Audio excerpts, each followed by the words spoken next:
இது நம்மளோட நெல் போட்டிருக்கிற வயல்.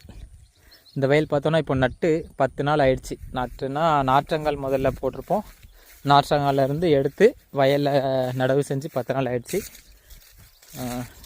இந்த நாற்றங்கால் இதிலேருந்து தான் போட்டிருந்தோம்.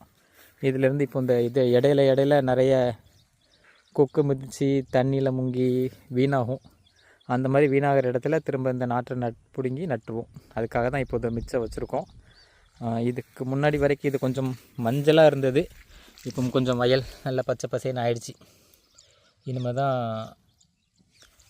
பக்கவாட்டில் தூர் அடித்து நல்ல வேகமாக வளர்ந்து வரும். இது முழுக்க இயற்கை முறைன்னா ரசாயனம் இல்லாமல் வளர்க்கக்கூடிய நெற்பயிர். நம்ம தோட்டத்தில் எதுலேயுமே ரசாயனம் கிடையாது. யூரியாவோ டிஏபியோ பூச்சி மருந்து எதுவுமே கிடையாது.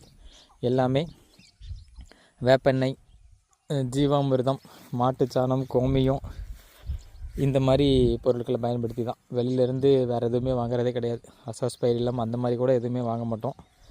எல்லாமே இங்கே கிடைக்கிற பொருட்களை வச்சு தான் நாங்கள் நெல் 3-4 வருஷமாக விளைய வச்சிட்ருக்கோம். இந்த வருஷமும் அதை தான் செய்ய போகிறோம். இன்றைக்கி கொஞ்சம் பச்சை பசேன்னு தெரியுது. போக போக எப்படி இருக்குது அப்படிங்கிறத அடுத்தடுத்த ஒளிப்பதிவுகளில் சொல்கிறேன். இன்றைக்கி ஜீவாமிர்தம் தயார் செஞ்சு நாளைக்கு கொடுக்க போகிறோம்.